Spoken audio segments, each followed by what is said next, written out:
So we're here to talk through this challenging Slitherlink puzzle from Walker Anderson. It's one that has only a very few common or I guess sort of defined patterns that you see in these puzzles, but has lots of good diagonal communication as well as a few uncommon deductions. So as one I chose to highlight is definitely whenever our testers say that they found this frustrating or they needed to guess on it, that's a sign that there are some things people don't see or are missing. What I've already marked are one of the common rules people already know.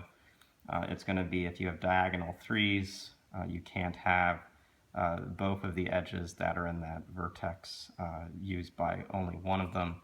You actually get something like I have in this notation where one edge, it's the bottom or right side, is used in this one. It's the left or the top in this one.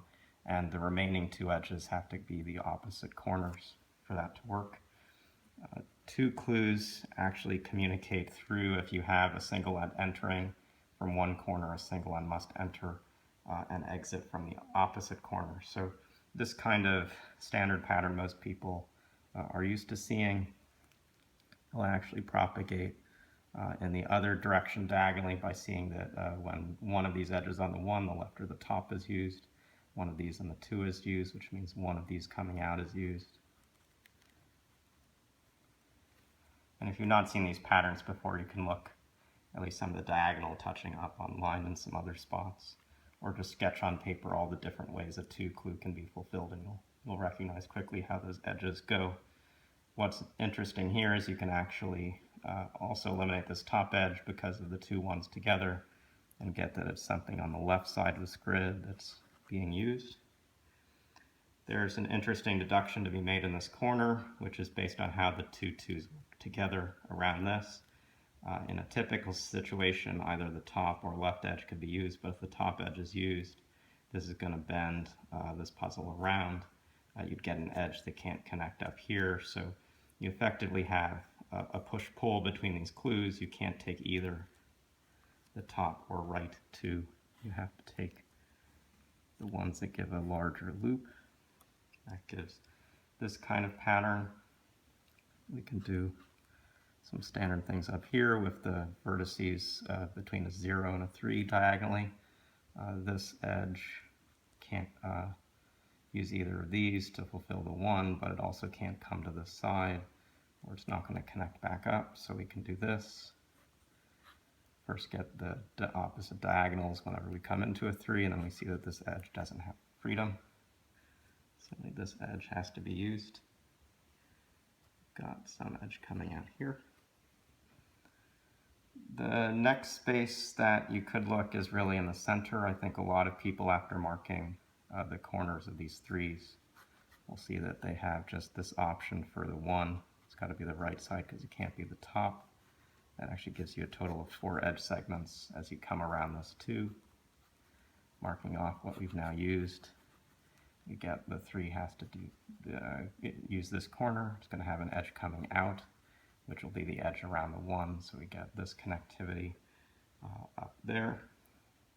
We can also do something though important down here, which is to see that this one clue is going to have either the bottom or right edge used, but that means it's going to have an edge coming out in one of these two directions. The edge coming this way would short circuit and hit a dead vertex. So that connection is required.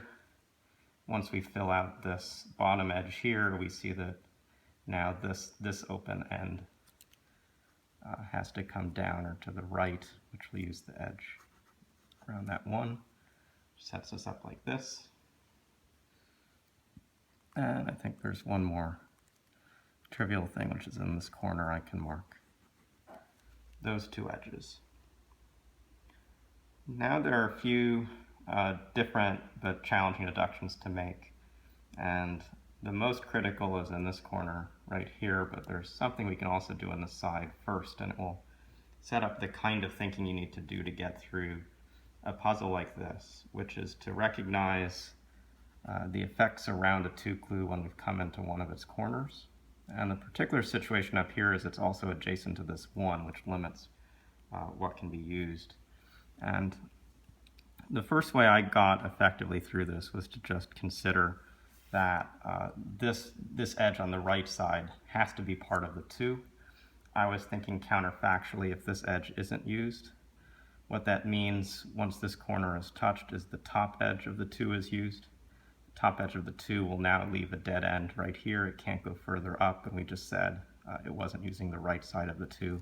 So in this kind of counterfactual world, showing that this edge is used is important. But there's maybe a simpler way to actually show that, and that's that there are 3 options around this 3 clue, and in 2 of them, if it's using this or this part of the 2, if it's coming into the 2, this edge of the 1 is used. If it's going away, it's going to use these 2 edges, and so this edge of the 1 is used.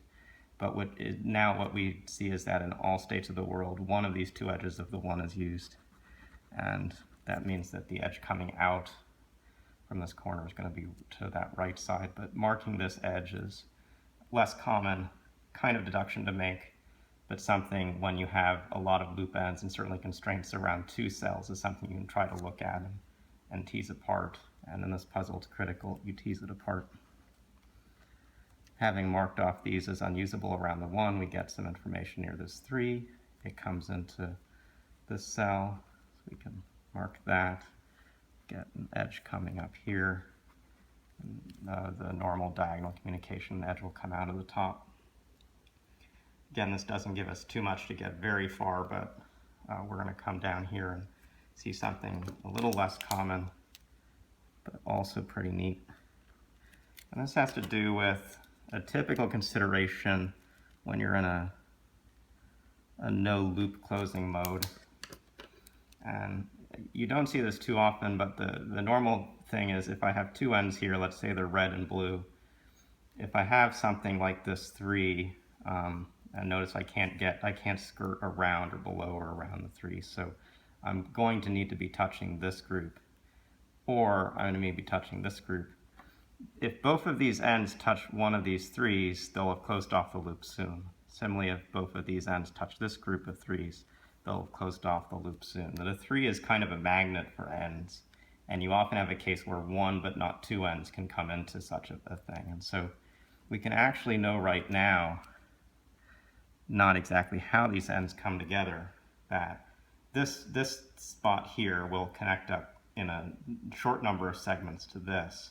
This blue one will go all the way around the grid before it gets back to the segment. So this gets into this 3-3, but it does not touch here. This red gets into this, but it doesn't touch here. And that lets us do a similar interesting deduction around the 2. Again, this kind of counterfactual, we don't have any end of a loop near this side of the 2, but what is true if I say that this edge is not used? If this edge is not used, we're going to be in a scenario where the top and bottom of this 2 are used. This would lead to 2 loop ends coming here, 2 loop ends connecting into this 3, and we'd shut ourselves off. So we know that this having to come and connect up to the top means that that situation where if this is unused, we bring this all together is bad.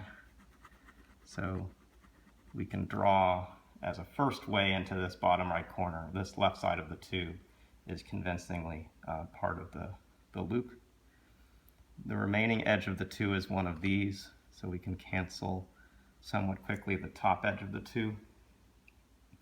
The next one I want you to see that you can eliminate, though, is this edge here. If this edge is used, we're going to get both ends of the 3 together. This will come here, this will come here. We'll again close off the loop 2 soon. So once you get this left side of this 2, you should also get a continuous straight one more. And that's crossed, I think, the hardest part of this puzzle. We just need to finish this out to finish the 3. That diagonal edge now forces this part of the 2. We'll get this together. Get this just by finishing out the lone edges.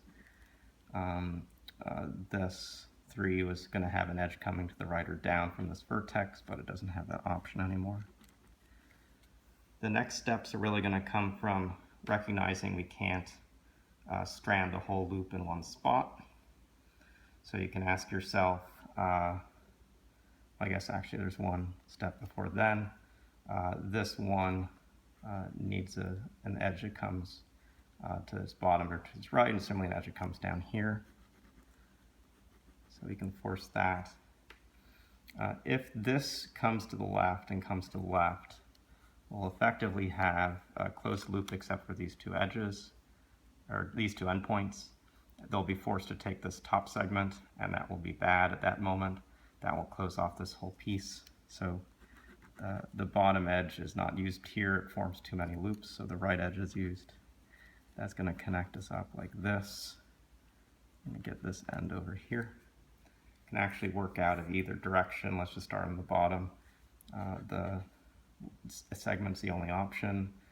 This way is transit, so it comes this way, we finish the one. So this comes over. There's no way to reach this edge of that clue anymore. We'll draw this in. This now would close off the loop if the top were used, so we get these cells. We get this finished. This is going to come there. On the top we have effectively a 0 next to a 2 now that we've used an edge here, which normally tells us these edges come like this. In this case we only have the one option here. Now just one more option. Like so. Got to come up, got to come left. We also have to come left again. These ends have no choice. They also don't want to come together.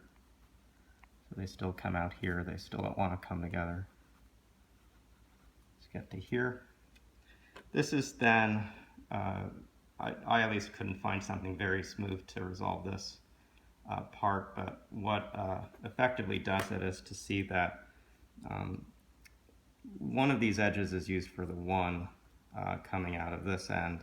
If I view the world where I'm effectively crossing over here, that now means that the 2 is going to come like this, and the two ends are both up top and are going to not have enough space to rejoin the loop without just closing off too prematurely. So there's a kind of connectivity argument to say that it's the right side that's used. Sorry, the left side of this one, not the bottom side of this one. The remaining connection over here is absolutely forced. This coming up would close the loop. This has no option but there. And that's the end of this puzzle. It is reasonably challenging for a 10 by 10, but I think it highlights, if you haven't used it in your notation before, some of the ways these diagonal elements come together in puzzles.